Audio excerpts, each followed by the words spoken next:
những người khách mời đến trong chương trình hội thoại đặc biệt ngày hôm nay. Xin chào Dự Thảo. Vâng, Dự Thảo rất là vui được thành phố thứ nhất là Director Mayor Office Veteran Affairs Mr. Robert Dembo III represent Mayor Office đến Đài VIETV ngày hôm nay để trình bày một cái chương trình rất là đặc biệt cho đồng hương của chúng ta. And also the Chief of Staff Mr. Young Paul representing the Councilman District J Mr. Edward Pollard to talk about the Vietnam Memorial coming up on May the 26th. So, can you start first, Mr. Dembo? Okay, thank you. Before I can say anything, let my colleague talk first, and then I can take over from what you want to talk about. You want to say something about Mr. Paul? Yes, no, thank you very much for letting us be here today. Again, my name is Paul Young. I'm Councilmember Pollard's Chief of Staff. Very proud to be here. We're very proud to have this memorial come to not just Houston, but our own District J. And we are very excited to have the dedicating ceremony this May 26th from 11 to noon. We will have, I think, a very large crowd that will come out that's very excited to see this and be a part of it.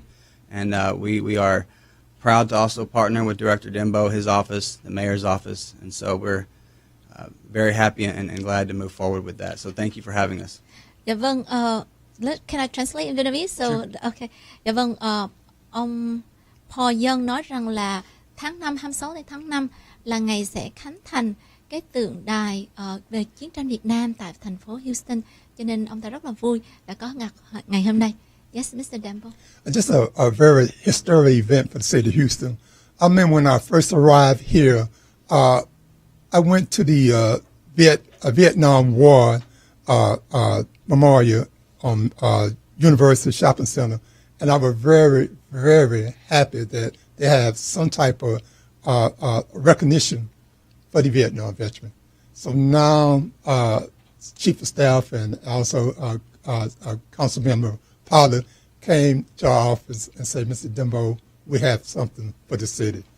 And this memorial just hit me in the heart. I'm very happy to have it. Dạ vâng, và ông Dembo đã nói rằng là lúc mà lần đầu tiên ông ta tới thành phố Houston thì đã đi đến cái Universal, thấy cái tượng đài Việt Mỹ. Ông rất là hãnh diện, đây là một phần của lịch sử Việt Nam và một phần của chiến tranh Việt Nam. Và ngày hôm nay thì cùng với lại City Council của District J, Mr. Edward Pollard để làm cái Việt Nam Memorial này thì là một điều là rất là cảm động trong trái tim của ông Dembo. Và thank you for both of your services. So let me ask Mr. Paul, what is the goal of the Vietnam Memorial? What is your goal? What is District J goal? Yes, thank you. So Councilmember Pollard's father was a combat Marine Vietnam veteran. Wow. And he grew up hearing stories from his father and his father's friends about there not being a memorial here in the city of Houston for them. Okay. And he vowed to his father that if he ever had the opportunity, he would like to make that happen. And so about 2.5, almost 3 years ago, we approached Director Dembo, and he was ecstatic, to say the least. And so we found a sculptor, started going through the process of selecting the stone, and then working through with the content of what's going to be on the memorial. So it was very important to us that we tell a more local Houston story, not just from a soldier's perspective, but from some of our Vietnamese who decided to travel here during that time period. And it's my understanding we have the second largest Vietnamese community in the country, if I'm not mistaken. So we wanted to have a memorial that showcases the entire aspect of the Vietnam War in a local story. Okay, let me translate it. Dạ vâng, và ông trả lời rằng là người cha của City Council Edward Pollard là cựu chiến binh của Việt Nam và đã từng tham chiến tại Việt Nam, và ông đã tham gia vào quân đội thủy quân lục chiến. Và khi ông trở về thì đây là ước nguyện của người cha của ông Edward, và ông Edward đã join cùng với lại Mayor Office để làm cái bức tượng này, và một điều là rất là cảm động. Và cái này nói lên cho thành phố Houston, những người dân của thành phố Houston, không phải là những người Việt Nam vet mà người Mỹ không, cũng là nói lên cho những người mà đã từng tham chiến tại cuộc chiến Việt Nam, tại vì cộng đồng Houston là một cộng đồng thứ hai lớn nhất trên toàn quốc ở nước Mỹ của người Việt của chúng ta. So thank you for thinking of us and do this memorial also to dedicate all the men and services during the Vietnam War. Yes, it does. There are themed panels that have different aspects of the war that we wanted to make sure we added. And those themes will be on display on May 26th, and we hope that everybody can come out to view those. Okay. But we were very specific to make sure everyone was included. That was a very important piece for us. So we want to make sure everyone again was included in this. So how is that how is funded? Is it funded through the city or is funded through your district? Tell us about the process. Yes, so since we first started the process, we identified the sculptor and the stone and got a cost estimate. And so our office was willing to contribute what we call Council District Service Fund dollars. And we were able to partner with TERS 20. And they were already doing a project. What is TERS 20? I'm sorry. TERS 20, yeah, excuse me. TERS is a tax increment reinvestment zone, number 20. And they partnered with us on this. They do a lot of infrastructure projects. Oh, this is our tax money. That TERS 20 is the City Houston taxpayer money. Is that what it is? So that's taxes that's reinvested within a certain zone. Oh, okay. The tax reinvested in a certain zone. Yes. I got it. And so we use some of our office dollars to pay for the art and the stone, and then the TERS partnered with us to build the design and the platform and everything around it. Okay. And so they were in the process of creating the Club Creek Basin, which is a huge project for a massive detention pond. And so we came in at the exact right time while they were constructing everything. And so it was perfect timing. So how your office funded? Is that they funded through the personal budget belong to District J that he raised fund through his funded campaign, or is funded through the funded that the city give to District J alone? So each council district receives council district service fund dollars. Oh, so this is service fund from the city specially for District J? Correct. And and the council member gets to choose what projects or what types of events or entities we'd like to do things with, and so that's where that funding source originated from. But I have to say another good, very big special thank you to TERS 20 because they carried the brunt of the financial responsibility. So thank you to TERS 20 and their leadership. Let me translate that. Vâng, và cái tiền mà để xây cái tượng đài này là do thành phố cấp cho District J, và District J họ có thể chọn bất cứ việc gì, nhưng riêng Edward Paula ông đã chọn để mà xây cái tượng đài nói về chiến tranh Việt Nam. Và cũng TERS 20 cũng là một trong những funded của thành phố và cũng join in để mà fund cái chương trình này. Thì thực sự cái tượng đài nói về chiến tranh Việt Nam là tiền của tất cả những người dân ở thành phố Houston đã pay để mà District J để mà làm cái chương trình này. Và thank you for thinking of us and include us in the memorial. It's our honor. Thank you. So, what do you have anything to say? Yes, just a couple of things. One thing about the memorial, it's a permanent dedication to over 400-something Houstonians, and also surrounding area that were killed that died during the Vietnam War, second fight for our nation. Also, a portion of it that you have to remember that we have over 11,000 female that served in Vietnam. Wow. Out of 11,000 female that served in Vietnam, on theater, 8 of them died during the time frame. Also, we want to show tribute to the female that served in Vietnam. Yes, So 11,000 female did serve in 1965 to 1975. Yes, yes. We're talking about served in Vietnam. Served in Vietnam, yes, served in Vietnam during that time, and 8 of them was were killed. Killed in action. Okay. Và cái bức tượng này không phải là vinh danh những người đồng thời là không phải vinh danh những cựu chiến binh Hoa Kỳ không thôi, cũng là những người 11.000 phụ nữ từ thành phố Houston cũng đã tham chiến tại cuộc chiến Việt Nam, và trong 8 người trong thành phố Houston cũng đã phải nói là hy sinh trong cuộc chiến Việt Nam. Cho nên bức tượng này cũng nêu tên 8 những người phụ nữ anh dũng đã hy sinh trong cuộc chiến Việt Nam tại thành phố Houston. Và cái này là không phải là vừa là Việt Nam, vừa là Việt Nam Veteran, là vừa là cộng đồng Việt Nam và những người phụ nữ đã tham gia cuộc chiến. So this memorials also include all the Vietnam vet, the women that served in Vietnam War, and the all men and women that served from the Republic of Vietnam as well. Right. So all three groups. So it served the meaning three groups. Wow. Right. What's very thoughtful. So who is on the committee? Who's on the committee? How many members? And I heard it's 3 years. It takes you 3 years to build this? Yes, so we first had to, one, get the support of Director Dembo in the mayor's office, and he was on board immediately. Mm-hmm. And then we had to approach the TERS board. And so I went to one of their meetings, and I did a presentation, and I'm very grateful that that entire board is behind us to support the financial cost of it. So we worked directly with Director Dembo's office, Councilmember Pollard's office, as well as the TERS board to bring everything together. Wow.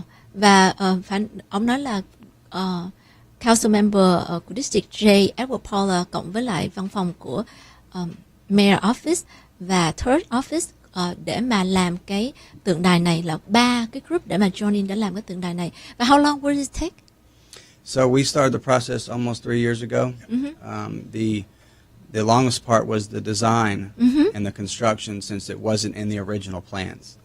So the TERS board, along with their design group, SWA, they did a lot of work together to make sure it encapsulates exactly the experience we want our veterans and those of the community to witness. So 3.5 years with all the hard work and capture everything that all the veterans from the U.S. veteran and the Republic of Vietnam men and services who are U.S. citizens now, and also the woman that also from the woman group. Is that what it Yes, is all capture all 3 groups? And we also had several conversations with different stakeholders in the Vietnamese community. One of them is here with me today, Mr. Darian Bui. We worked with some of the TERD board members who also is very influential, Mr. Stephen Lee Jr. Yes. And we also worked with the TERS 20 office, who also has some Vietnamese in their office. And so we really valued their input and wanted to make sure that this is going to be something appreciated by everybody. Wow. So they include from everybody, include from the start. Okay. Yes, ma'am. That's be great. Let me translate all of that. I'll have to shorten my responses. If I can remember. Và ngày hôm nay thì trong phòng của chúng tôi cũng có Darren Bùi, là một trong những người Việt Nam của thành phố của chúng ta đã tham dự trong cái cuộc cái tượng đài này, và cũng như là bác Stephen Lê và con trai của bác Stephen Lê cũng là một trong những người Việt Nam đầu tiên đã tham gia để mà hình thành phải nói là một cái tượng đài mà rất mang đầy ý nghĩa và rất xúc động cho thành phố của chúng ta ngày hôm nay. And how about the group programs? Can you go through the program on May the 26th? What is how the delegation can go through the program with us? Sure. So we have a digital RSVP invitation that's out in the public, floating around right now. So anybody can RSVP to that. The program we'll have several military traditional aspects of the program. I don't know if you may go into some of the details. The first thing I want, we're going to have a flyover.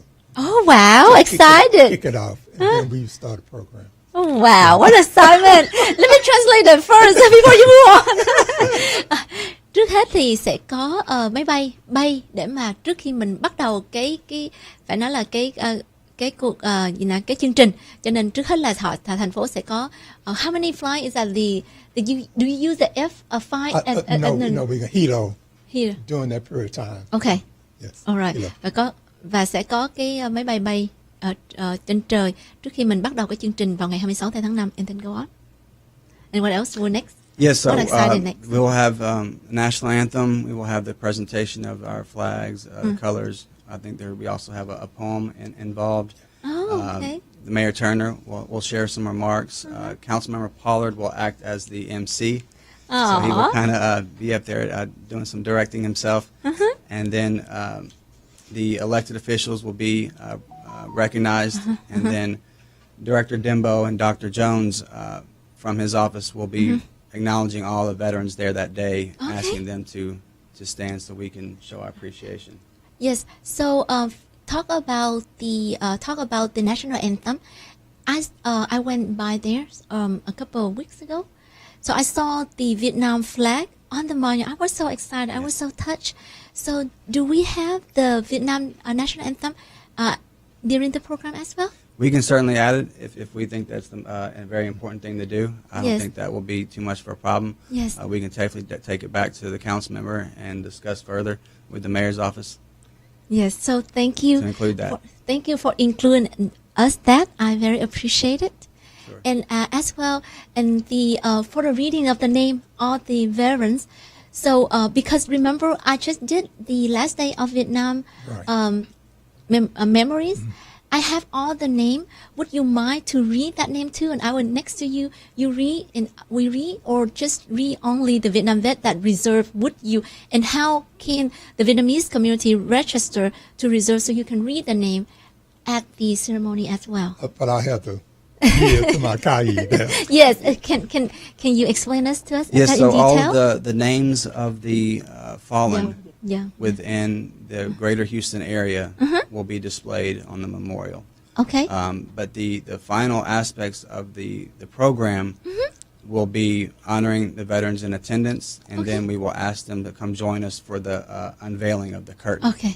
So we actually won't be reading any names specifically because of The time. program is very precise. precise. Yes, I agree. And so, but I don't think it would hurt if we wanted to organize another event at some point in the near future to do that. I think we can That would accommodate. be great. That would be And, great. I think so. Sure. But if we invite today, our purpose is to invite all men and service women. A lot of the Vietnamese who live in Houston were service during Vietnam War. So we invite all of them. Yes. So in this case, during the ceremony, you invite everybody, all the men and women that served in Vietnam War, to unveil the monument. Is that correct? Yes, we want to be able to unveil that monument to everybody at the okay. same time. So All right. the area is very, there's not a lot of room, but we're going to try and fit as many people as we can and as safely as we can so they can enjoy that I'm monument. excited. What an exciting program. Let me translate all of that. Dạ vâng, và chắc là sẽ nhờ dược sĩ Nguyễn Khoa Dự Thảo có thể chuyển ngữ sang tiếng Việt để cho một số những thính giả ở bên ngoài có thể nghe xem coi nãy giờ mọi người nói chuyện gì mà vui vẻ quá vậy ạ. Dạ vâng, thì Dự Thảo hỏi rằng nếu mà hát quốc ca Việt Nam, có hát quốc ca Việt Nam hay không? Tại vì cái thứ nhất là phải có flyover, tức là có máy bay bay để bắt đầu chương trình, và thứ hai nữa là hát quốc ca. Thì trên tượng đài thì có cái lá cờ Việt Nam Cộng Hòa, thì họ sẽ hát hai quốc ca, quốc ca Hoa Kỳ và quốc ca Việt Nam Cộng Hòa cùng một lúc. Thì Mr. Paul Young sẽ về trình lại với lại Edward Pollard Council của District J để mà xin phép để chúng ta có thể hát quốc ca Việt Nam. Đây là một điều hãnh diện cho cộng đồng của chúng ta. Và đồng thời lúc mà unveil cái bức tượng thì cũng có phải nói là cũng mời hết tất cả các cựu chiến binh đã từng tham chiến Việt Nam. Mình cũng là một trong những người, nếu mà quý vị là một trong những người đã từng tham chiến trong cuộc chiến Việt Nam thì mình có thể ra ngoài đó đứng chung với cựu chiến binh Hoa Kỳ, nhất là các bác, các chú quân lực Việt Nam Cộng Hòa đều cùng ra đứng chung với nhau. Tại vì cái tượng này là làm để vinh danh những người đã từng tham chiến cuộc chiến của Việt Nam, không phải là người lính Mỹ không thôi đâu.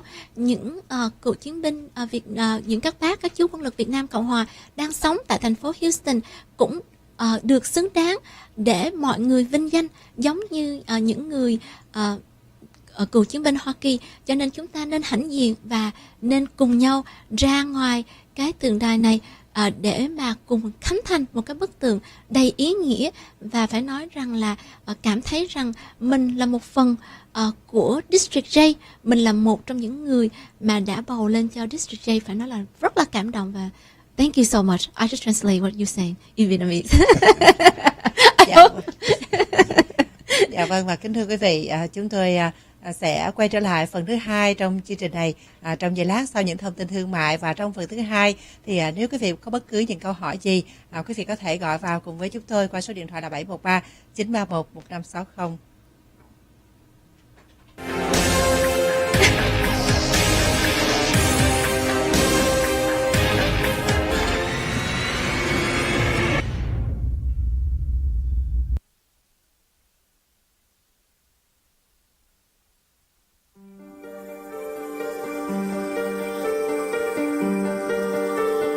Chợ Mỹ Hoa rất hân hạnh phục vụ quý đồng hương từ năm 1996 với những thực phẩm rau sạch, hoa quả tươi ngon, các loại gạo, các loại gia vị thực phẩm, nấu ăn của nhiều nước trên thế giới, quầy thịt heo, thịt gà, thịt bò, đặc biệt quầy thịt heo quay nóng hổi mỗi ngày, giá cả nhẹ nhàng, nhân viên tiếp đãi ân cần. Quý vị có thể tìm cho mình những dụng cụ cho nhà bếp như chén ăn cơm, muỗng, đĩa, tủ thờ ông địa, bát nhang, lư hương. Đi chợ Mỹ Hoa để tiết kiệm ngân quỹ gia đình. Chợ mở cửa 7 ngày trong tuần từ 8 giờ 30 sáng đến 8 giờ 30 tối. Nhà hàng Saito và phở mới khai trương trên khu phố Bel Air có các món đặc sản của Nhật và Việt Nam như phở, bún bò Huế, cơm thịt nướng, waffle steak, chicken katsu, chicken teriyaki và nhiều món ngon khác. Nhà hàng tọa lạc tại 13614 Bel Air Boulevard, Suite D10 trên ngã tư Bel Air Elridge trong khu Van Houston Academy. Điện thoại 832 803 4537 hoặc 832 803 4502. Xin kính mời. Happy birthday, it's your birthday with VIETV. Hãy cùng VIETV tạo những khoảnh khắc đáng nhớ cho con em của quý vị vào ngày đặc biệt trong năm của các em, ngày sinh nhật của mình. Các em sẽ được lắng nghe những lời chúc sinh nhật thân thương được gửi từ cha mẹ, ông bà, cô chú và các bạn của mình, cũng như được xem những hình ảnh của mình được trình chiếu trên màn ảnh TV. Còn gì thích thú và ý nghĩa cho các em hơn phải không ạ? Hãy email lời chúc mừng và hình ảnh của các em vào địa chỉ email sinh nhật@viettv.com để được trình chiếu trên hệ thống VIETV Network vào thứ Bảy và Chủ nhật hàng tuần 3 giờ đến 3 giờ 30. It's your birthday with VIETV.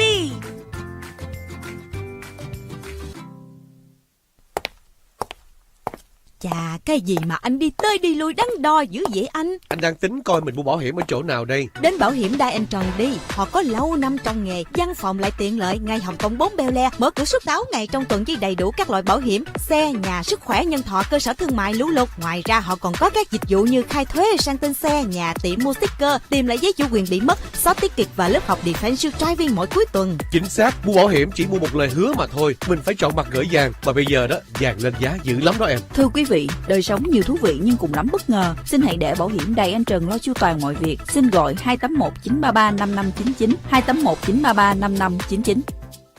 Một làn da trắng khỏe luôn là niềm tự hào của các chị em phụ nữ.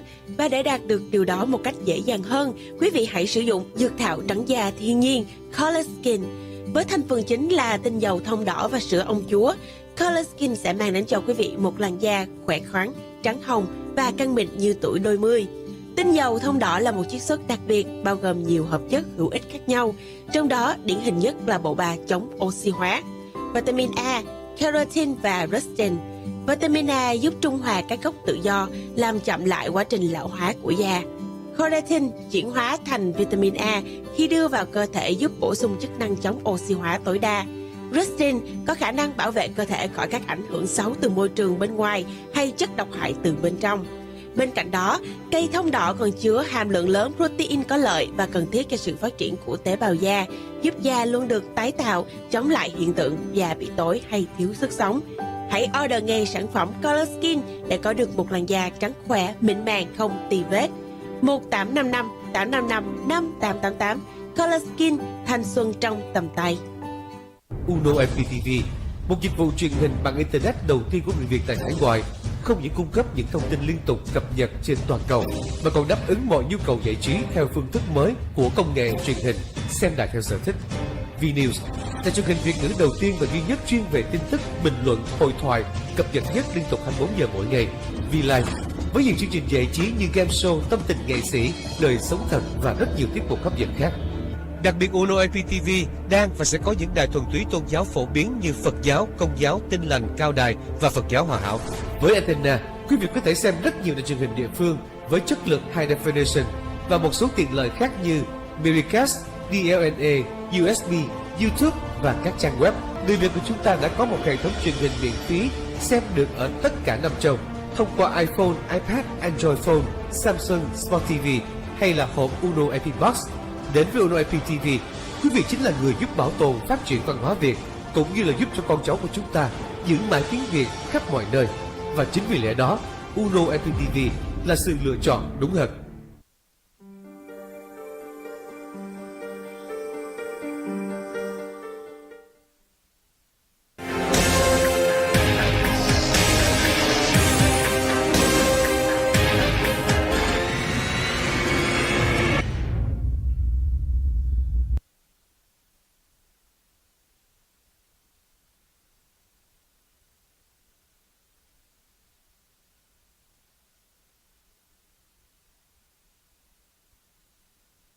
Và số điện thoại để quý vị có thể gọi vào trong chương trình phần thứ hai, đó là 713-931-1560. Chúng tôi có một thính giả trên đường dây ạ. Chúng tôi xin mời vị thính giả trên đường dây. Good afternoon, VIETV. Thank you for taking my call.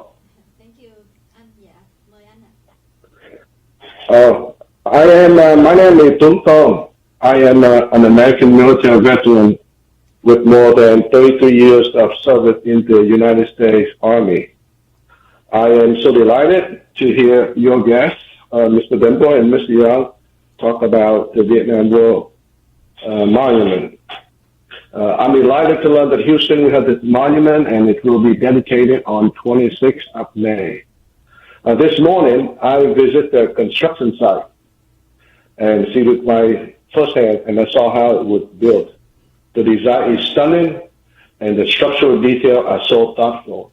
I want to thank you, the architects and all the staff and everybody who worked on this project.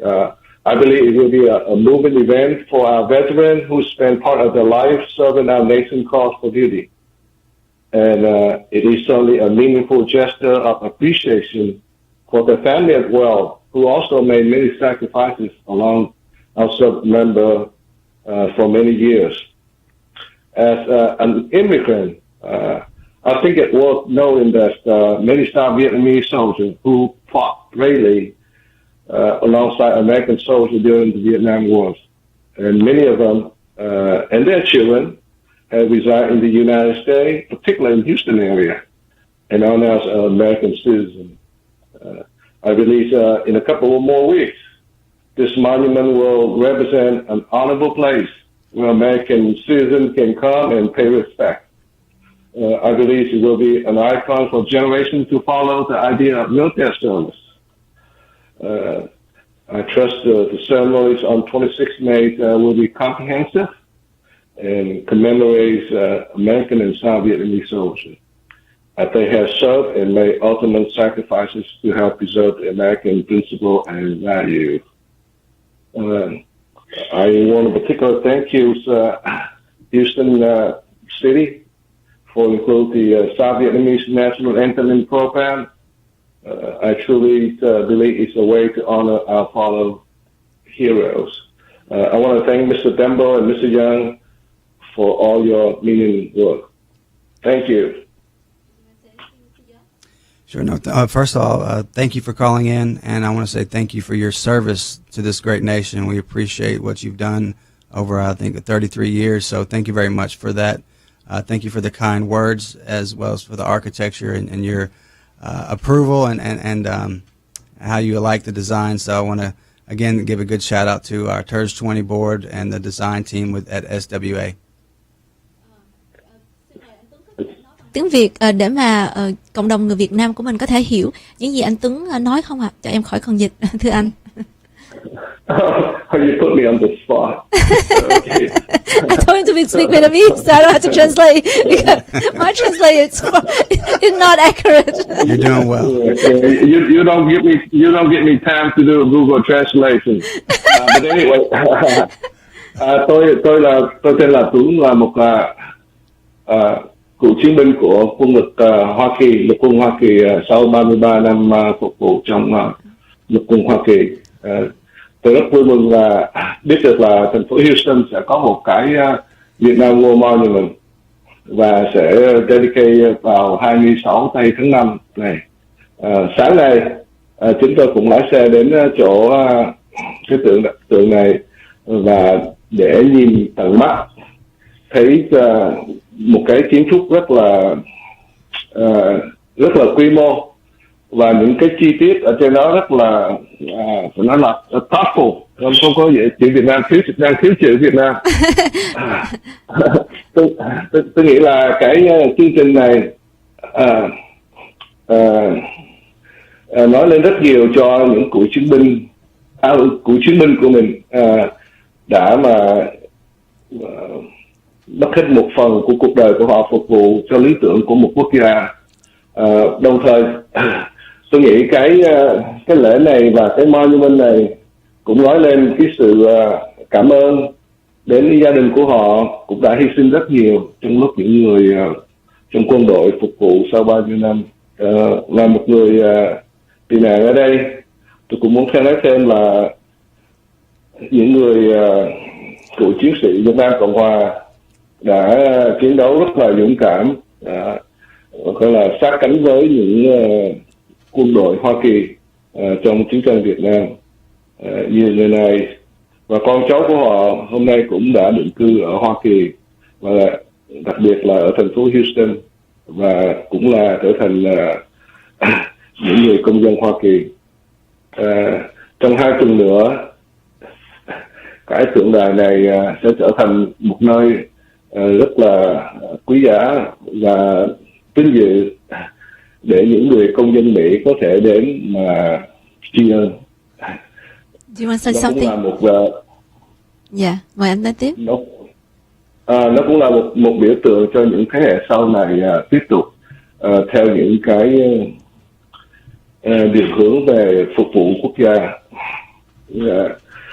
Tôi tin tưởng rằng cái lễ ngày 26 tháng 5 này rất là chu đáo và để commemorate cả quân đội Hoa Kỳ và quân đội của Việt Nam Cộng Hòa, bởi vì người ta đã trả một giá rất đắt để mà bảo vệ những lý tưởng và của Hoa Kỳ. Cảm ơn ông Dambo và ông Dân cho những cái công việc con làm rất là có ý nghĩa. Yeah, Mr. Dembo, he would like to have a few words with you, Mr. Tuấn. How you doing, comrade in arms? As you know, if you don't know it, I served in the United States Navy in 1971, and I spent most of my time on the carrier. But I just want to say thank you for your service. Well, Mr. Dambo, since we all met here, I'm not supposed to take too much time off the VIETV here, but I would say thank you to you. One way or another, you have saved me and my family's save our life, one way or another, whether you're in the carrier or you're on the ground. So thank you, sir. Thank you for your years of service. Thanks. Dạ vâng, xin cảm ơn ông đã gọi vào và số điện thoại vẫn là 713-931-1560. Và nãy giờ thì Tường Minh ngồi và thắc mắc không biết là địa điểm cái monument này ở đâu vậy? Dạ vâng. Can you tell us the address of the monument? I do not have that offhand, but I can give it for you. Okay, yes, I believe. Don't have it remembered. I think it's on the Club Creek. There we go. Sorry about that. So it is at 9680 Club Creek Drive, Houston, Texas 77036. So 9680 Club Creek Drive. It's on the Bellway. Is it on 59 in Bellway? Is that in that corner, that section right there? So if you are traveling northbound on 59, if you're coming from downtown, you would exit Bissonnet, and Club Creek Drive is on right off the feeder before the light. Okay. But if you're coming from the other side, you would have to exit Bissonnette, but then you have to take a left under the freeway and go around the back way. Oh, okay. Yeah. Do you have another people call you? Dạ vâng, chúng tôi mời quý vị nếu có câu hỏi gì, các thắc mắc hay là những cái ý kiến của quý vị, câu hỏi về chương trình của cái buổi ra mắt cái tượng đài Memorial này thì quý vị cũng có thể gọi vô cho chúng tôi qua số điện thoại là 713-931-1560. Dạ vâng, và cái tượng đài này thì nó nằm ngay chỗ đường ở Club Creek thưa quý vị. Thì phải nói rằng gần ngay chỗ, nếu mà từ chỗ Việt Hoa mình go underpass Bellway 8, xong rồi mình gặp đường Club Creek, mình quẹo tay trái thì mình đi thẳng vào, thì cái chỗ này nó sát bên cái gần đối diện với là Sears. Is that close to the Sears place, right? Yes, it's just south of the Higher Dimension Church. Yeah. Yes, and then right next to the old Sears. Yeah, Yeah. we have another caller. Xin mời một thính giả kế tiếp ạ. Xin chào 5110. Hello. I'm not speaking provocatively here. Unlike the other wars of this century, of course, there were deep divisions about the wisdom and rightness of the Vietnam War. Both sides spoke with honesty and fervor. And what more can we ask in our democracy? And yet, after more than a decade of desperate boat people, after the killing fields of Cambodia, after all that has happened in that unhappy part of the world, who can doubt that the cause for which our men fought was just? Yes, my name is Phil. I have a medical practice on Beechnut, and thank you very much to the mayor office, Mr. Dembo, and Councilman Mr. Pola and Mr. Young. So thank you very much to honor and immortalize the gallantry of the veterans of the Vietnam War. You know, we pay tribute to their gallantry, and the memorial, the monument will be the means of insurance that the value of the sacrifice that for which they sacrificed their life are protected and upheld, so that they would not have died in vain. So in the mention, you know, along with the 58,000 and more and counting of the American soldiers have sacrificed, plus 300,000 of the Vietnamese soldiers who sacrificed, including in those number 15,000, almost 15,000 Marines who served with Mr. Pollock's father also sacrificed. And because they mentioned if the flag and national anthem of the Republic of Vietnam would be, is that a confirmation, would be presented, would be sung during the ceremony, or Mr. Young have to go back and ask the councilman. So I would think that all the sacrifice would be in vain if the yellow flag and the national anthem of the Republic of Vietnam, for which all those veterans of the Vietnam War have sacrificed for, because they were called upon by the country to serve, but the defense is yellow flag and the national anthem of the Republic of Vietnam. So I think it would be necessary, you know, it definitely have to be there. So I just want to see if it's a confirmation from Mr. Pollack that the national anthem of the Republic of Vietnam would be sung along with the national anthem of the United States of America. Thank you. What is your remark, Mr. Young? Yes, so as a similar sentiment of a previous caller, we will take into consideration the addition of the Vietnam national anthem as well. As for the flag itself, the flag is located. It will be displayed on the memorial. But in regards to the presentation of colors, that's something that Director Dembo's office has handled, so I'll have to defer to him to answer that part. Yes, Mr. Dembo, what is your remark on that? Oh, I know all the protocols, so if approved, I would take care of it. So we would take care of it. We will take care of it. We would take care of it. So if approved. So right now, Mr. Chow, what are your concern? Because you raised the question that this is something still up in the air. The way you sound, you very emotional that because the Vietnam national anthem is not confirmed. So what is what is your concern and what is your thought on it? You want us to confirm right now, or what is it? Yes. As you know, like I played in the beginning, that's the message from President Reagan during his ceremony of the Vietnam War Memorial in Washington, D.C.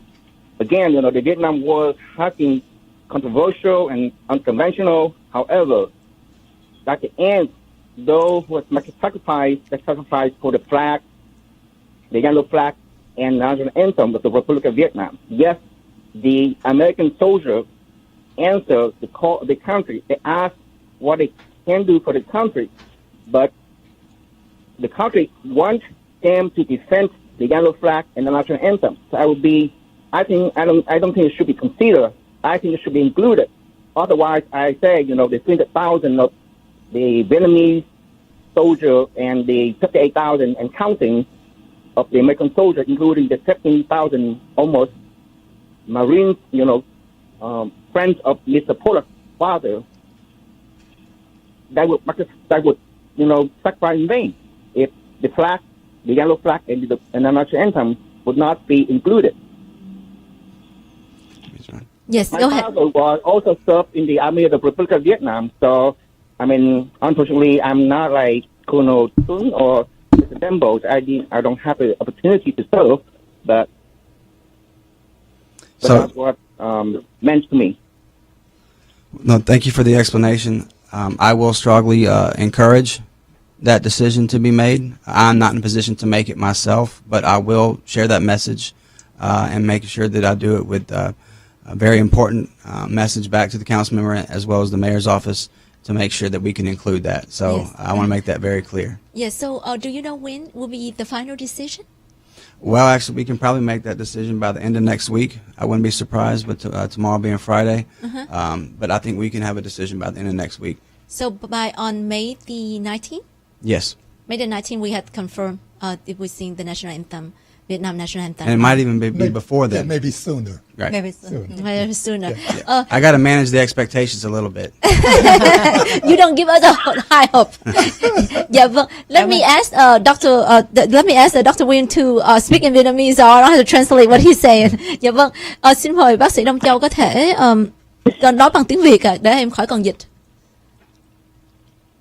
Trong cái beginning hồi xưa, ông Tổng thống Reagan đã nói là cái chiến tranh Việt Nam nó có rất nhiều tranh cãi và ông không có nói bên nào đúng bên nào sai, nhưng mà sau những sự việc mà mình sẽ không bao giờ đủ thì giờ mà kể ra những sự việc xảy ra sau năm 1975 ở Đông Nam Á, những cái tội phạm và tội ác thì mình không phải là người quyết định, nhưng mà ông chắc chắn là những người chiến binh của Hoa Kỳ và những người chiến binh của quân lực Việt Nam Cộng Hòa sẽ không bao giờ hy sinh cho một chuyện bất thường, một chuyện gì hết. Đó là sự hy sinh rất là cao cả. Vì vậy mình chỉ muốn nói là tại vì ông John là người tránh văn phòng cho ông Pollack, hiện bây giờ cái quyết định là có hát bài quốc ca của Việt Nam Cộng Hòa và trình diễn cái cờ vàng ba chọc đỏ của Việt Nam Cộng Hòa vẫn chưa quyết định được trong cái ngày đó, thì tôi mới nói là những người chiến sĩ Hoa Kỳ và những người chiến sĩ Việt Nam Cộng Hòa, cộng tất cả những người thuê binh của cả hai bên và tất cả những đồng minh của mình mà mình chưa kể đến, nếu mà người ta đã hy sinh để bảo vệ cái lá cờ vàng ba chọc đỏ và để bảo vệ miền Nam Việt Nam của Việt Nam Cộng Hòa, mà cái ngày đó để mình tưởng niệm những người chiến binh mà không có lá cờ vàng ba chọc đỏ và không có bài hát quốc ca của Việt Nam Cộng Hòa, thì cuộc lễ đó cả thành gì hết, cũng như là tất cả những sự hy sinh đều vô ích. Nên mình cần phải biết là văn phòng ông Pollack có chịu để cho lá cờ vàng ba chọc đỏ và cái bài quốc ca Việt Nam Cộng Hòa trong ngày đó được đi sau cái cờ Hoa Kỳ và quốc ca Hoa Kỳ. Dạ vâng, cảm ơn bác sĩ Đông Châu. Yeah, so we certainly want to oblige your request, but again, I'm not in a position to make that decision today, but I will take that message and strongly encourage those who can make the decision to make sure it's included. So if possible, if the decision made regardless with or without the Vietnam national anthem, we would also like to invite the city council Paula Edward go to our station, he need to answer that to his constituent on his district. What either decision is forward or not, he still had to answer to all his constituents in District J. Okay, I'm going forward. This is my reason. I'm not going forward. This I follow my. And I think by the May the 19th, I would like to invite, as the mayor office, Mr. Dembo, Robert Dembo, and the City Council District J come in to our station and have a connection with your own constituent. Get you connect to us so we connect to you. That would be great, our great honor. Well, thank you very much. I would think that Mr. Pollack need also to answer, or talk not just constituent to his father in the Marine and the other almost 15,000 Marines who sacrificed in Vietnam during the Vietnam War to protect the yellow flag and the national anthem of the Republic of Vietnam. If we don't have that, that means, again, they sacrifice in vain. Yes, xin bác sĩ cho Diệu Thảo dịch lại cái phần Diệu Thảo, rồi bác sĩ sẽ nói lại cái phần của bác sĩ bằng tiếng Việt để cho quý vị đồng hương của chúng ta hiểu là cái chương trình ngày hôm nay là như thế nào. Và kính thưa quý vị, thì hiện tại bây giờ văn phòng của District J, Mr. Edward Poller vẫn chưa có quyết định là mình có chào cờ Việt Nam Cộng Hòa hay không. Tại ông Paul Young phải đem trở lại để mà hỏi ý kiến của nghị viên Edward Poller. Thì Diệu Thảo nói là dù nghị viên có quyết định có chào cờ Việt Nam hay không chào cờ Việt Nam, thì Diệu Thảo cũng như đài VIETV Network cũng sẽ mời nghị viên Poller trở lại đây vào thứ Sáu, 19 tây thứ Sáu. Đó là theo lời nói của Mr. Paul Young là 19 tây tháng 5 này là thứ Sáu tuần sau, thì mình sẽ có câu trả lời là có chào cờ Việt Nam Cộng Hòa của mình hay không. Thì Diệu Thảo nói rằng nếu mà có hay không, cái chuyện đó nó cũng rất là quan trọng, cho nên là nếu mà không thì Diệu Thảo vẫn mời nghị viên Paul lên để mà trả lời hết tất cả những cử tri, những người ở trong District J đã bầu lên cho ông, để ông là nghị viên của thành phố Houston và trong District J, để ông giải thích là cái lý do nào ông để lá cờ Việt Nam và lý do nào mà nếu ông không để thì có những cái lời, và đồng thời cũng có sự ủng hộ của bên văn phòng của thị trưởng Mr. Robert Dembo, Director của văn phòng thị trưởng cũng sẽ có mặt vào thứ Sáu tuần sau từ 1 giờ tới 2 giờ trên chương trình này của làn sóng VIETV. Và xin mời bác sĩ Châu nói về phần của bác sĩ bằng tiếng Việt. Tôi thì tôi không có làm gì chính trị hết. ở người Việt là cái lòng hiếu thảo, tại vì tôi biết như là ông John đã nói là phụ thân của ông Pollack, ông Councilman đã từng là một chiến binh của sự lục chiến trong quân đội Hoa Kỳ, đã phục vụ ở Việt Nam, nên tôi nói là ông cũng không cần mà trả lời những người bầu cho ông gì hết. Vấn đề chính trị ông muốn không là tùy ông, nhưng mà nếu ông không có chào để mà tưởng niệm cái lá cờ Việt Nam, cờ vàng 3 thập đỏ và quốc gia của quân lực Việt Nam Cộng Hòa thì ông phải trả lời sao với ba của ông. Và thêm cộng hơn gần 15.000 người lính thủy lục chiến của Hoa Kỳ đã tử trận tại Việt Nam, và cùng với đó một lần nữa cộng thêm gần 300.000 người lính của Việt Nam Cộng Hòa đã tử trận. Mình cái thời trước bây giờ không có lỗi tại ai, mình không có muốn như vậy. Giờ tôi mới nói là ông Reagan ông đã nói không có đổ lỗi tại ai hết. Cái chuyện đây là the history, đây là chuyện lịch sử. Cái gì mà xảy ra mình phải trắng đen rõ ràng. Tất cả các chiến binh của chiến Việt Nam đã bảo vệ cái lá cờ vàng 3 thập đỏ và nước Việt Nam Cộng Hòa, thì cái đó phải có trong các cuộc tưởng niệm ngày đó. Dạ vâng, cảm ơn bác sĩ rất là nhiều. Và chúng tôi cũng đã hết giờ rồi, và xin chúng tôi có những vài lời kết thúc sau cùng. We would like to we only have a couple more minutes. We would like to say your last remark for the interview today. My office, the mayor office of Veteran Military Affairs, welcome this visit here, and I appreciate that your comments, recommendations concerning what direction we should take. But I appreciate it, and just keep in mind that this is long overdue, and this is a way the city of Houston can say welcome home to our Vietnam veterans. Wow, let me translate that. Hopefully I can translate correctly. Và vâng, văn phòng của thị trưởng phải nói rằng đây là một cái chuyện đáng lẽ là phải làm từ lâu, nhưng bây giờ chúng ta làm, và đây một lời chúc mừng tất cả những quý vị đã trở về nhà. Dù quý vị là cựu chiến binh Việt Nam Cộng Hòa hay là cựu chiến binh Hoa Kỳ, tất cả thành phố Houston đều là nhà của quý vị. Can you have your last remark? Sure. Thank you again for having us today. I'm proud to be here on behalf of Councilmember Pollard. We're proud to have been a part of this, to have the opportunity to have a memorial of this magnitude and how it's going to impact not just District J, but the entire greater Houston area. I want to say thank you to all of our partners, the mayor's office, several stakeholders in the Vietnamese community, as well as the TERS board. So we're excited, and I will take a strong message back to make sure these can be added. Because I don't want, because after this air, this is nationwide air. I should like to let you know that. That's fine with me. It's broadcast in Houston, Dallas, and nationwide network on It's TV. good to know that now. In TV and direct TV, on TV and radio show. And I don't want the Vietnamese people nationwide calling the office of Mr. Edward Pollard requesting the Vietnam monument. I mean the Vietnam national anthem at the ceremony. This is the last thing I want. But I totally understand, and I appreciate you. This is the last. I just want to tell you. So I hope that we looking forward to see you. If you get the answer sooner, let us know. So I will make announcement for the audience, because otherwise it will be nationwide calling District J. Thank you so much. Và vâng, cho Dự Thảo có lời kết là Dự Thảo nói rằng là chương trình VIETV không phải là broadcast trên radio của thành phố Houston và Dallas, nhưng mà nó là broadcast trên TV toàn quốc, trên Direct TV. Và Dự Thảo hy vọng rằng văn phòng của nghị viên Edward Pollard, District J phải cân nhắc thật là kỹ để mà cho chúng ta chào cờ Việt Nam, vì Dự Thảo cũng không có muốn tất cả đồng hương của chúng ta trên toàn nước Mỹ gọi lên văn phòng của District J.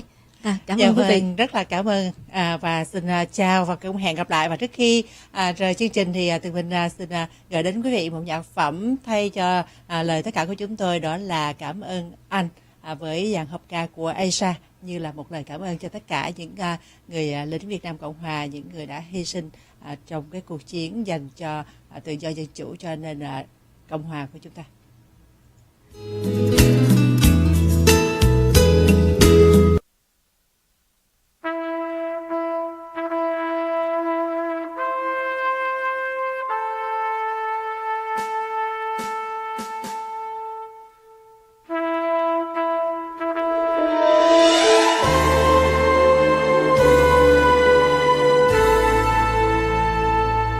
Cảm ơn nỗi và tiếng hát đầu đời, cảm ơn mưa và nắng gió quê tôi, cảm ơn cha đã cho con hạt bụi vò tròn trong bụng mẹ cút côi. cảm ơn anh kịp lớn giữa thù hằn, tháp đôi vai